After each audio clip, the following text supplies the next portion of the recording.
Alright, what I have here is a Mul-T-Lock Classic. This is a 5-pin and pin mortise cylinder.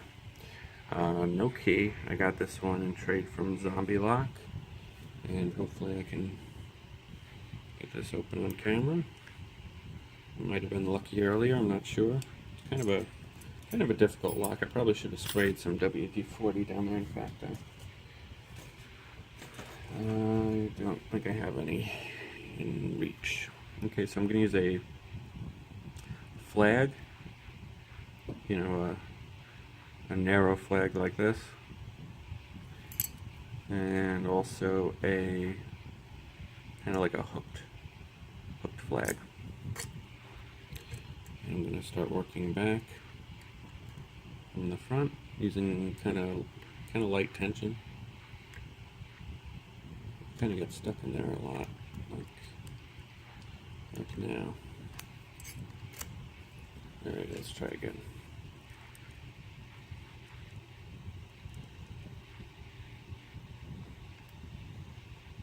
Okay. Let's try that again.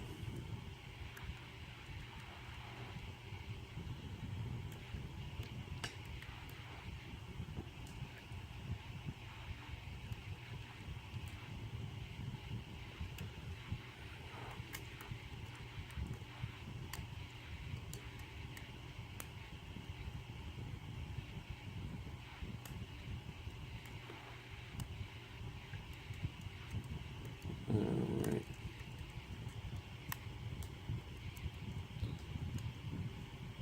Number 1 and 2 are definitely springy. Alright, I gotta click out of number 3. And 4 I can barely get under. When I did, I didn't really get a click out of him. And it's hard to get under 5, but I got a click out of him. And I think I got a slight false set.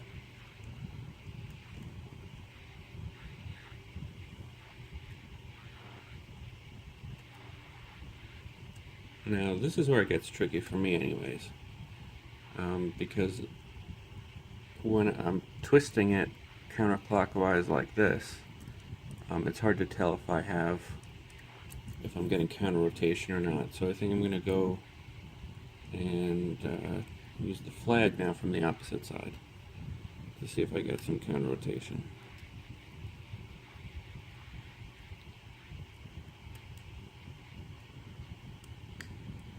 I got a slight click out of 4 or 5 again. Alright, and I think it's pin 2. That's giving me counter rotation, but with the flag, for whatever reason, I can't really move him up all the way. I'll try, but I think it's because of the warding. So I might have to go back with the bigger hook.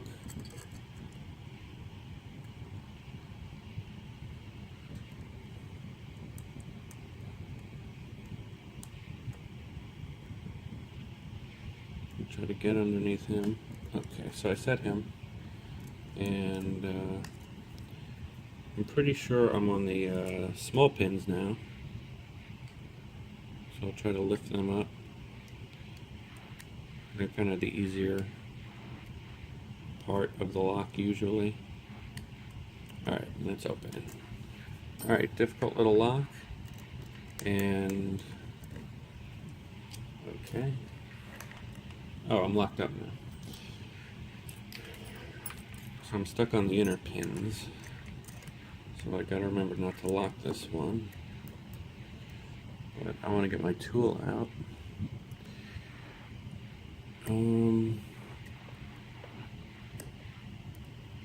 Alright, I think he's staying.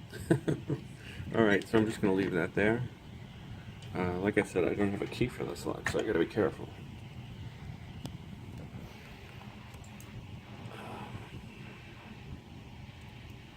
I'm actually going to lock it up just like so I don't accidentally so I don't accidentally lock it. And I'm also going to get rid of this tailpiece.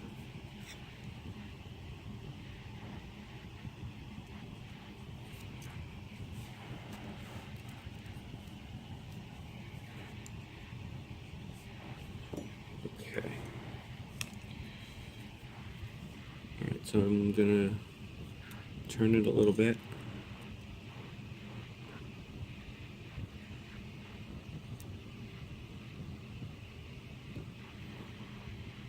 Okay, like that. That should be good. Actually, a little more.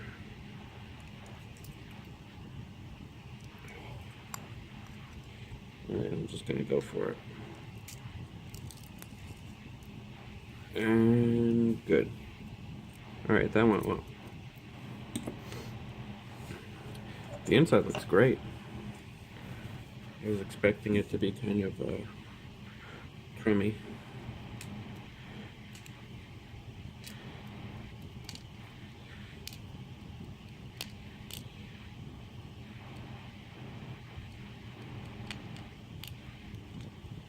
Okay.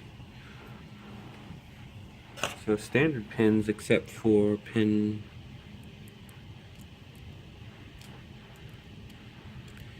3 is like a torpedo shape.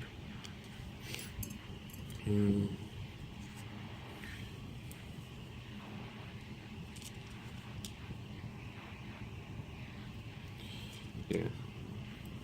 And they look like they might be steel, but I'm not sure. Alright, so we got standard drivers. Alright, a big spool driver. Alright, cool. Good stuff in here.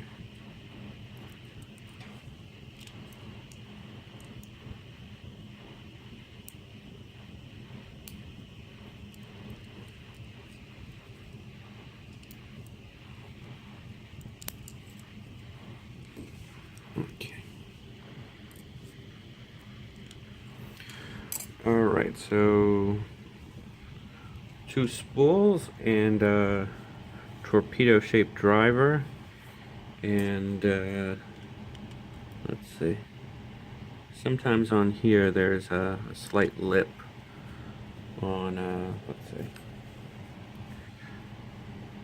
on this portion, like a serration, which makes it a little harder to pick. On this one I don't really see it, so maybe slightly.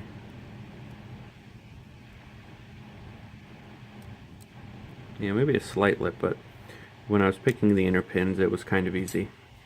I just basically tap all of them and the lock will open eventually.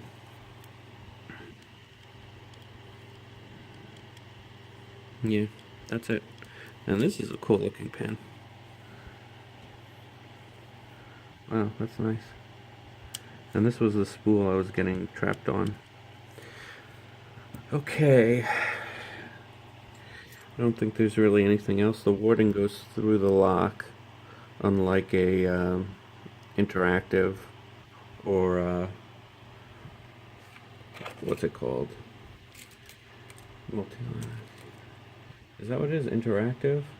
Yeah, interactive or interactive plus, whatever. Where the warding kind of ends, and then you have a high cut in number 2. So the warding goes all the way through, which makes it a little bit harder to pick, I would say, but not by much. Yeah, because even with a flag, I'm not sure if you can really see, the warding is cut through.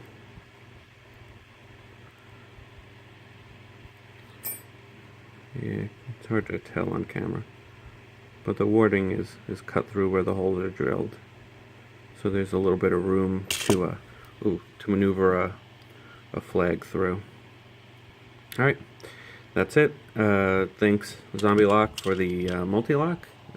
I enjoyed picking it, and I haven't picked too many of these Mul-T-Locks, but they can be pretty challenging. And that's it. Thanks for watching, and happy picking.